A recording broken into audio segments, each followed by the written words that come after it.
เป็นหนี้พิมพ์นี่20,000มาเป็นหนี้ผู้ใหญ่หรือว่าในความคิดแบบนี้นี่ในความคิดแบบนี้นี่สิเอาน้องโอนี่อ่าให้น้องโอเป็นหนี้นี่อันนี้ FC คิดว่าในไรพี่น้อง FC คิดว่าในไรเนาะเพราะว่าบ่เวียงได้เห็นคลิปแล้วก็มันก็บ่คักบ่แน่ว่าง่ายๆซะพี่น้องเนาะก่อนจะมีบ้านมีเฮือนขึ้นมาเนาะพี่น้องเนาะขับสิเว้าเรื่องนี้เรื่องสินขึ้นมานี่พอดีทางบ่อลาวนี่เป็นคนรับเงินจากผู้ใหญ่พี่น้องเนาะบ่แม่นน้องโอนี่เป็นคนรับจุดประสงค์ของผู้ใหญ่นี่เพิ่นฝากเงินมาให้เฮ็ดแบบไรนี่บ่อลาวเราก็ฮู้อันนี้ได้ในเรื่องมันคุยกันบ่ลงโตแหละมันเฮาเฮ็ดคลิปออกมาแบบนี้แหละผู้ใหญ่เพิ่นบ่พอใจเว้าง่ายๆซะบ่เราเอ้ยผู้ใหญ่เพิ่นบ่พอใจเพิ่นน่ะบ่ยอมบัดที่นี่น่ะสิเอาเงินคืนเพิ่นก็บ่เอาในเงิน22,000ยังว่าน้องโอเป็นหนี้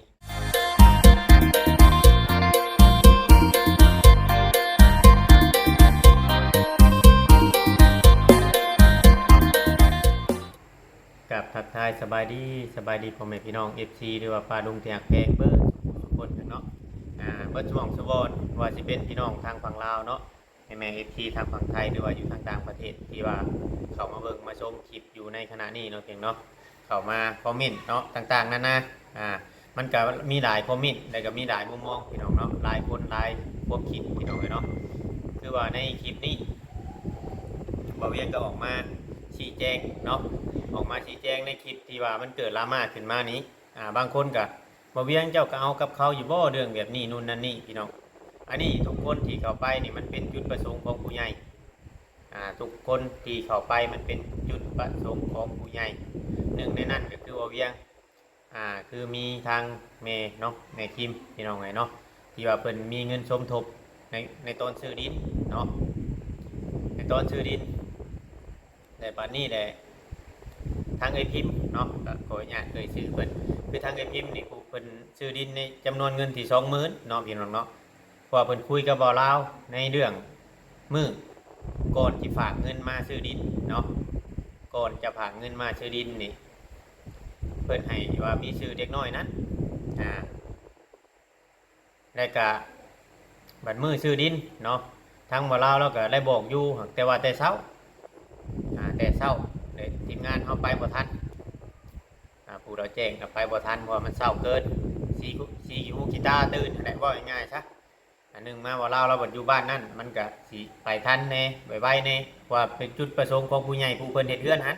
ให้ตื่นให้ซื้อแต่เช้าในเวลา7 โมงเช้าแบบนี้พี่น้องให้ FC เข้าใจเนาะบัดนี้จุดประสงค์ของพิมพ์นี่ผู้เพิ่นออกเงินนี้เหมือนในตอนซื้อขายเพิ่นให้มีซื้อเล็กน้อยนั้นบัดนี้มันบ่มีซื้อหรือว่าไม้เห็ดไม้ยังก็ได้นะพี่น้องในเขาในใบตะดินน่ะในมันบ่มีซื้อเนาะในตอนซื้อขายน่ะให้ไม้เห็ดไม้ยังในใบตะดินน่ะบ่เอาซื้อเล็กน้อยนี่จนเท่าอายุครบ18แล้วจังค่อยว่ากันอีกทีนึงเมื่อนี้แหละมันคุยกันบ่ลงโตพี่น้องเนาะคุยกันบ่ลงโตน้องโอก็ออกมาว่าบ่ยอมอะไรพี่น้องเนาะบ่ยอมเอาชื่อน้องเขาบ่ยอมเอาชื่อน้องเขาบ่เวียงกับทีมงานเนาะแล้วก็กับผู้ใหญ่บ้านนั่งท่าจนฮอดบ่าย3-4 โมงน้องโอบ่ยอมมาคุยน้องโอบ่ยอมมาบอกว่าปวดหัวปวดสมองแต่บ่าแม่ฮักผู้เฮ็ดเฮือนนี้แม่ฮักผู้เพิ่นเฮ็ดเฮือนน้องโอนี่โทรมาคุยกับน้องโอตลอดทีมงานเฮาผู้อยู่ผู้เขาบ่ได้มาอยู่เฮือนในบ้านผู้เขาอยู่หัน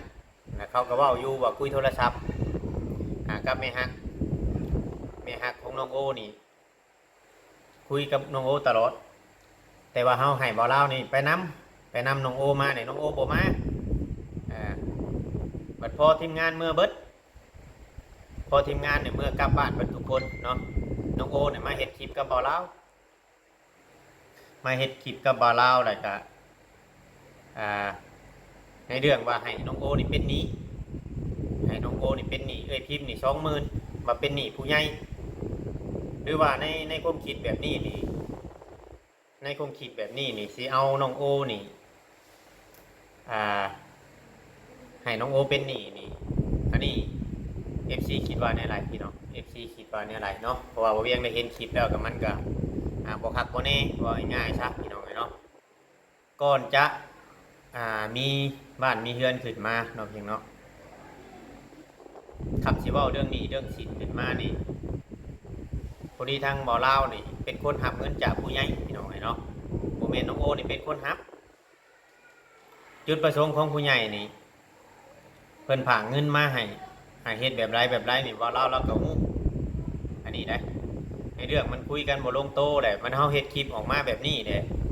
ผู้ใหญ่เพิ่นบ่พอใจเว้าง่ายๆซะบ่เราเอ้ยผู้ใหญ่เพิ่นบ่พอใจเพิ่นน่ะบ่ยอมบัดที่นี่น่ะสิเอาเงินคืนเพิ่นก็บ่เอาในเงิน20,000ยังว่าน้องโอเป็นหนี้เพิ่นบ่เอาแล้วถ้าเรื่องนี้น่ะยังสิมาเฮ็ดแบบชุบๆชิบๆหรือว่าถ้าออกมาเว้าถ้าสิเว้าแล้วต้องเว้าให้มันชัดแจ้งในทีมงานหลายๆคนถ้าสิมาเว้าแบบ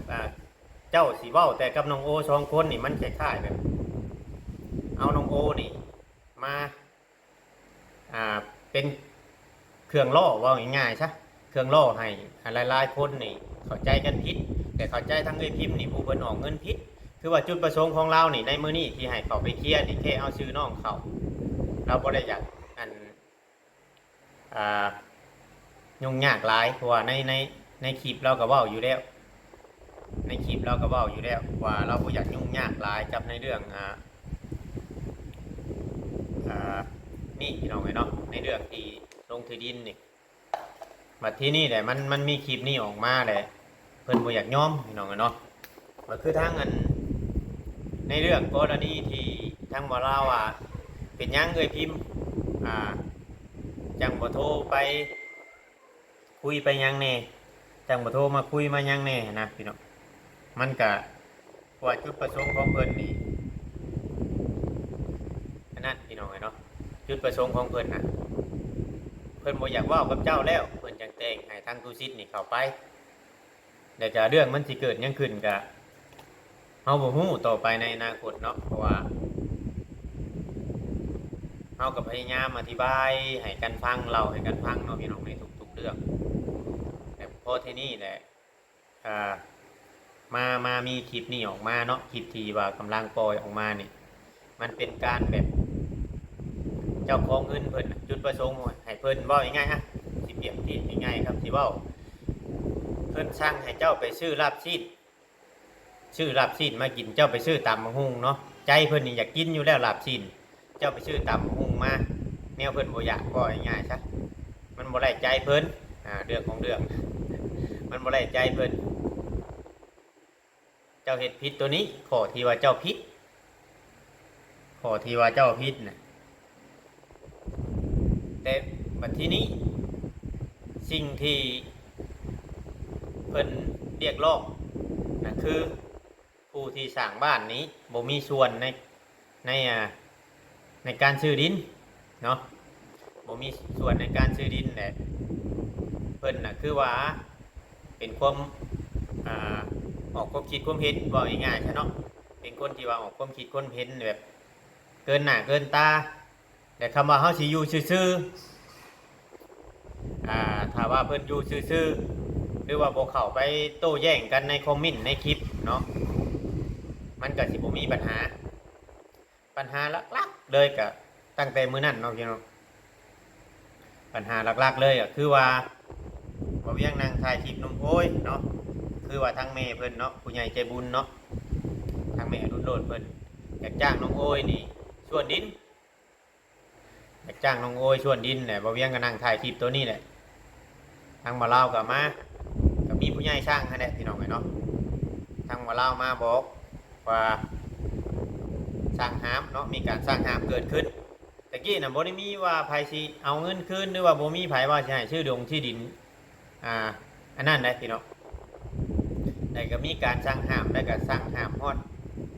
ผู้ใหญ่ใจดีนี่บ่ให้ไผเข้ามาเกี่ยวข้องใน บ้านน้องโอหรือว่าในดินน้องโอมายังนี้มันก็เลยเฮ็ดให้เกิดดราม่าขึ้นมาแล้วก็มันมีการบ่พอใจกับเจ้าของเงินเนาะเจ้าของเงินระหว่าง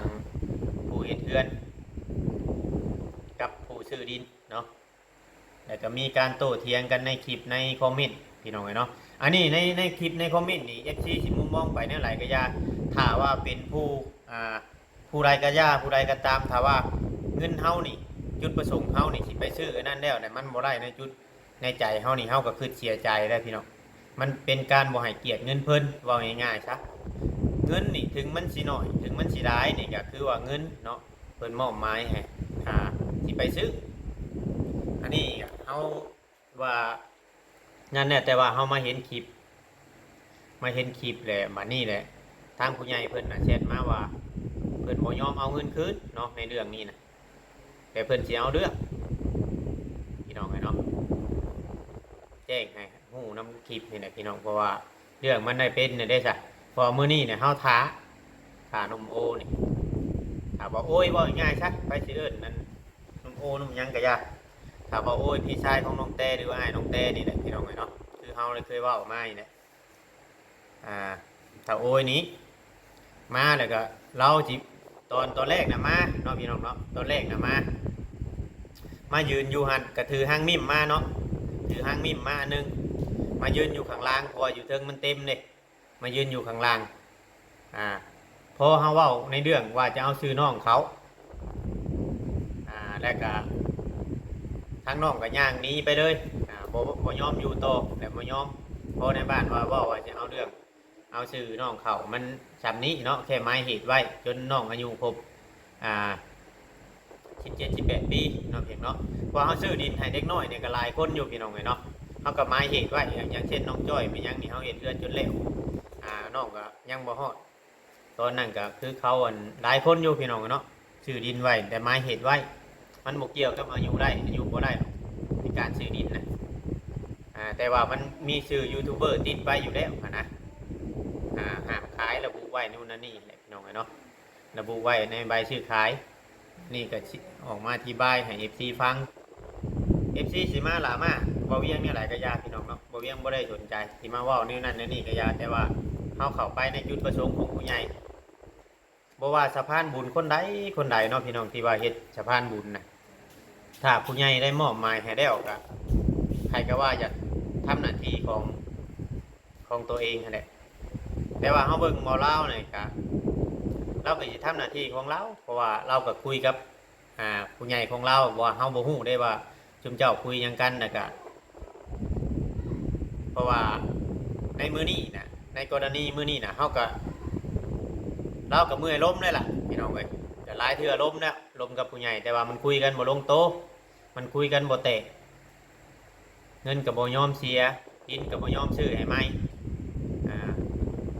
ที่นี่แหละมาเห็นในคลิปนี่ให้น้องโอนี่เป็นนี้ให้น้องโอนี่เป็นนี่พิมพ์เนาะมาเห็นในคลิปนี่ให้น้องโอนี่เป็นนี่พิมพ์นี่ในทำนองแบบว่าผู้ใหญ่หรือว่าสิเอาน้องโอนี่มาเป็นเครื่องมืออีกบ่หรือว่าสิเอาน้องโอนี่เนี่ยไรเนาะพี่เนาะเพื่อเป็นเกาะกำบังให้ตัวเองบ่แบบนี้นะพี่น้องในความคิดของเฮานะอันนี้ก็FC คิดเห็นอะไรพี่น้องแตกต่างกันบอกกับบ่เวียงเนาะถ้าคิดเห็นแตกต่างกันหรือว่าแนวใดก็มีความคิดความเห็นอะไรก็คอมเมนต์กันเข้ามาพี่น้องคอมเมนต์กันเข้ามาคือบางคนนี่ว่าเจ้าเข้าไปวุ่นวายในเรื่องนี้เกินนู่นนั่นนี่มันโมเมนต์พี่น้องทุกคนถ้าผู้ใหญ่เพิ่นมอบหมายให้แล้วเฮาก็ต้องคุยกันหลังไม้เฮาต้องคุยกันอยู่แล้วหลังไม้น่ะบ่เวียงน่ะเอิ้นมาถามมาคุยทีมงานหรือว่าหมู่คู่เนาะเดี๋ยวเมาถามมาคุยกันนะเพื่ออยากปรับความเข้าใจกันเพื่ออยากร่วมด้วยกันไล่เนาะแต่มันก็บ่เป็นไปตามที่คิดคือมื้อนี้ก็คือทั้งหนุ่มโอเนี่ยบ่ยอมมาซื้อน้องเขาเดินนี้ได้ก็บ่เว้าได้ก็ไปนำก็บ่นั่นโทรใช้ก็บ่รับให้บ่ลาวไปนำก็บ่ยอมมาทีนี้เฮามาท่านหอดเฮือนครับเฮา มาท่านเพื่อนพอดีจอดอยู่กลางทางเนี่ยจอดอยู่ระหว่างมาจอดลงคลิปเนี่ยเขาเห็นคลิปออกมาได้แต่มาเบ้าแบบนั้นแล้วก็ผู้รักผู้ใหญ่เพิ่นชงคลิปใหม่เบิ่งเพิ่นกับโบเห็นดีเห็นงามนะพี่น้องก็มันสิเกิดดราม่าโดยมันสิเรื่องนี้มันสิเป็นเรื่องใหญ่เรื่องนี้มันสิยาวว่าง่ายๆซะจากเรื่องน้อยๆจากเรื่องง่ายๆแต่ว่าเฮ็ดให้มันเป็นเรื่องยากนะพี่น้องเรื่องการทำบุญนี่คือกันมันมีหลายรูปแบบเลยพี่น้องไอเอฟซีเข้าใจเด้อบางคนเพิ่นก็มักทานหรือว่ามักทำแต่กับวัดว่าอารามนี่ไปสร้างพระพุทธรูปบ่ไปสร้างนั่นสร้างนี่บ่สร้างศาลาสร้างชิมสร้างหยังบ่เนาะบางคนก็เพิ่นมักทานในคนพิการขอทานคนที่ด้อยโอกาสคนที่แข่งกุดขาขาดเนาะบางคนคนที่มีเหือมีแห้งอยู่เพิ่นมักแต่ว่ามันถึกชะตากับเพิ่นมันถึกสโลกกับเพิ่นชีวิตของคนนั้นเนาะในจุดที่ว่าเฮาสัมภาษณ์เนี่ยมันตรงจุดตรงประเด็นของเพิ่นเพิ่นก็เลยช่วยเนาะพี่เนาะเพิ่นก็เลยช่วยเข้ามาในการทำบุญนี่มันมีหลายรูปแบบบางคนว่าทำบุญไปแล้วได้บาปทำบุญไปแล้วบ่มีการสร้างสรรค์เนาะถ้ามาเถียงกันแบบนี้อันนี้ก็หลายคนหลายคิดเนาะให้ลองเป็นเจ้าของเงินพี่น้องเนาะให้ลองเป็นเจ้าของเงินอย่างเช่นคือของบ่เวียงประกอบส่วนนะคือบ่เวียงก็ได้เว้าไปแล้วในคลิปนั้นถ้าว่าปัญหามันบ่ลงโตเนาะคือทางเมย์ของบ่เวียงนี่ทางเมย์คิมนี่เพิ่นก็จะเอาเงินคืนหรือว่าไปช่วยครอบครัวที่ว่าเขาด้อยโอกาสครอบครัวที่ทุกข์ยากแฮงนะพี่น้องเพราะว่าถ้าคุยกันบ่ลงโต๊ะเพิ่นว่าตอนที่เอาคุยกันมื้อนี้เนาะตอนเพิ่นเว้าเพราะว่าในคอมเมนต์ก็เข้าคอมเมนต์ก็บ่ได้บัดคนอื่นคอมเมนต์มาแนวลบให้ทางทีมงานมายังนี่บัดบ่ว่าในไลฟ์ขนาดพี่น้องเนาะมันก็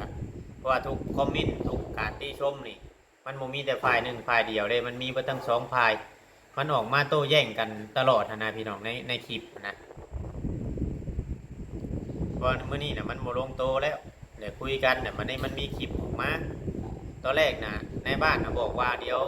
ตอนแรกนะเพิ่นสิไปล้มกับเท่าโอไม่เดินเพิ่นนะบอกให้ชุมเฮากลับไปล้มกับเท่าโอไม่เพราะว่าตอนนี้เท่าโอบ่ยอมล้มกับไผแล้วก็ติดคุยไม่แล้วก็หลังจากที่เฮามาเบิ่งคลิปแล้วก็ลักษณะว่าดีกเดี่ยงแล้วก็เบี่ยงบายบ่อยากพบกับทีมงานอยากจะถ่ายในคลิปก่อนๆที่เขาถ่ายเลยพบเดือนนี้ฮะพี่น้องเนาะมันก็จะเป็นแบบนั้นแต่ว่าอยากให้ทุกคนนี่เข้าใจ FC เข้าใจถ้าผู้ใดเคยเสียเงินเนี่ยบ่ได้ดังจุดประสงค์มันก็อาจจะมีพี่น้องเนาะอาจจะเข้าใจแต่ว่าทุกคนน่ะต้องเข้าใจในเรื่องนี้ได้พี่น้องโมเมนต์ที่ว่าเข้ามาได้บ่ฮู้เหตุผลบางเทื่อก็ความสงสารมันมีขีดจำกัดเด้อพี่น้องเด้อมันมีขีดจำกัดเข้ามาเบิ่งนะก็ต้องพิจารณาเบิ่งกับเบิ่งแต่เริ่มแรกๆพี่น้องเนาะต้องเบิ่งแต่เริ่มแรกๆก่อนตะกี้น่ะมันเป็นหยังมันเป็นแบบไรเนี่ยมันจังมาถึงแบบนี้เรื่องมันจังเป็นแบบนี้บ่มีภัยหรอกว่าอยู่ๆสิมาปั้นเรื่องให้มันขึ้นมาแบบนี้นะพี่น้องถ้าเฮาเฮ็ดตามจุดประสงค์แล้วก็มันจังนะเพราะว่าทุกอย่างนั้นบ่ว่าไผก็แล้วแต่พี่น้องเนาะถ้าว่าจุดประสงค์ของผู้ใหญ่เพิ่นได้นินระบุมาแล้วมันก็ทุกคนก็อยากเฮ็ดให้มันถูกต้องก็เลยเป็นเรื่องเป็นราวกันในเรื่องนี้ใช่หรอกพี่น้องเนาะแต่ว่าสิจบบ่เรื่องนี้นู่นนั่นนี่เฮาก็ยังบ่ฮู้เพราะมันต้องขึ้นอยู่กับทางผู้รับผู้ใหญ่นะทางเฮานี่ยังบ่ฮู้เลยว่าเรื่องมันสิจบหรือบ่จบแต่ว่า FC นี่เข้าไปคอมเมนต์ต่างๆนั้นนะครับไปหาล่ายูทูบเบอร์นู่นนั่นนี่ให้คิดว่าถ้าบ่มียูทูบเบอร์ก็สิบ่มีน้องๆในมื้อนี้ว่าง่ายๆซะ FC ว่าเป็นหยังแต่ก่อนเท่าโอ้ยนี่ คือบ่มีตัวตนคือบ่มีระบุก็ว่าแต่ก่อนมันบ่มีคนถ่ายเลยพี่น้องเว้าง่ายๆซะบ่มีแพทย์ถ่ายแล้วผู้ใหญ่บ่เห็นบ่ได้คอยออกคลิปขนาดเรามาเกี่ยวข้าวเกี่ยวน้ำอยู่ทางบ้านเนี่ยอยู่หน้าบ่เตียงเนี่ยก็ยังบ่ได้คอยออกคลิปนะแค่เป็นผ่านๆไปนะมันบ่มีผู้ถ่ายได้ชัดพี่น้องเจ้าอ่าบ่มีคนถ่ายแต่มันบ่มีผู้เห็นบัดนี้นะพอมีผู้ถ่ายแต่เฮ็ดให้ FC นี่มองเห็นและเฮ็ดให้ FC นี่เข้าถึงเพราะว่าทุกคนน่ะผู้ที่ร้อยโอกาสอดีนี่กลัวนี่ก็ยังมีหากแต่ว่ามันบ่มีคนถ่ายเลยจ้ะแต่ว่าผู้ใหญ่เพิ่นบ่เห็นบัดนี้แหละบางคนก็ว่าโอ้ยอันน้องได้รับโอกาสจากผู้รักผู้ใหญ่นู่นนั่นนี่แต่ก็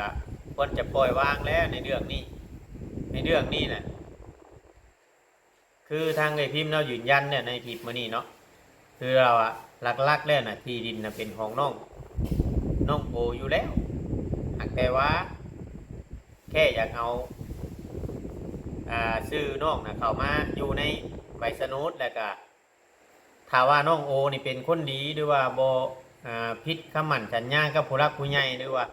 ในสัจจะที่ว่าเคยให้สัญญากับทีมงานนี่บ่ลงแนวทางที่ผิดนี่ก็เป็นของน้องโอว่าสิทธิ์เด็ดขาดเด้สิทธิ์เด็ดขาดนี่เป็นของน้องโอแต่ว่าอยากเอาชื่อน่ะของนั่นน้องๆ2คนติ๊กกับมิกนี่เข้ามาอยู่เพื่อหยังเพื่อความสบายใจในดินตัวนี้นะห้ามขายจุดประสงค์มันมีซ้ำนี้มันบ่ได้ให้เป็นเรื่องใหญ่แค่อยากเอาซื้อเงินกับเพิ่นก็บ่ได้ไล่อยากไล่คืนแค่อยากเอาซื้อติดเข้าไปในใบสนุดแต่พอมาเห็นคลิปเห็นหยังแล้วมันคล้ายๆแบบบ่ให้เกียรติเงินเพิ่นเว้าง่ายๆซะสิน้อยสิได้ก็เงินคือกันเนาะพี่น้องเนาะสิน้อยสิได้ก็เงินคือกันมันต้องให้เกียรติซึ่งกันและกันมันจังสิอยู่นํกันไล่เว้าง่ายๆซะเนาะเพราะว่าการทำบุญนี่เพิ่นก็อาจจะทำมาหลายบ่อนเนี่ยเฮาบ่ฮู้เนาะเพราะว่าทางผู้รักผู้ใหญ่เพิ่นก็จะทำมาเรื่อยๆการทำบุญเฮาบ่ฮู้ได้ว่าใครทำแบบใดแน่ในจุดหลักๆก็คือเรื่องนี้น่ะยังบ่จบต้องคุยกันอีกเพราะว่าผู้ใหญ่เพิ่นบ่ยอมเอาเงินคืนกับเพิ่นบ่ยอมบัดนี้น่ะสิซื้อดินตอนใหม่ให้เพิ่นยังบ่ยอมแหละถ้าว่าเรื่องมันเกิดแล้วน่ะมันต้องมีปัญหาเข้ามาเพิ่มเติมอีกที่ว่าเวียงออกมาเว้านี่ก็ด้วยจุดประสงค์ของผู้รับผู้ใหญ่แต่จังใดก็ถ้าเบิ่งคลิปต่อไปพี่น้องเนาะว่าสิเป็นอะไรแต่ว่าสำหรับนี่ก็คือว่าดูเดือดอยู่พี่น้องเฮาฟังเพิ่นเว้าน่ะเนาะจังใดก็ติดตามเด้อพี่น้อง FC เนาะเพียงเนาะคอมเมนต์กันเข้ามาพี่น้องคอมเมนต์กันเข้ามารัวๆเลยเนาะจังใดก็แล้วแต่พี่น้องเนาะพิจารณาไปนำกันผิดไปว่าไปผิดถูกว่าไปถูกพี่น้องเนาะสำหรับเฮานี่ก็แค่ว่าบ่ได้ว่าฟังทางนั้นบ่ได้ว่าฟังทางนี้เนาะเว้าอธิบายตามความเป็นจริงเนาะเพียงเนาะจังใดก็เบิ่งไปนำกันพี่น้องเนาะคลิปนี้ก็บ่เวียงสิได้ขอโตได้แล้วพอลายายห่างแล้วจึงเบิ่งอีกคลิปต่อไปเพราะว่ามันต้องเห็นไว้เห็นหลายคลิปพี่น้องเนาะคลิปเดียวบ่ได้เพราะมันบ่จบได้ซะเนาะสำหรับคลิปนี้ลาไปก่อนพี่น้อง FC เนาะขอกล่าวคำว่าสบายดีเนาะ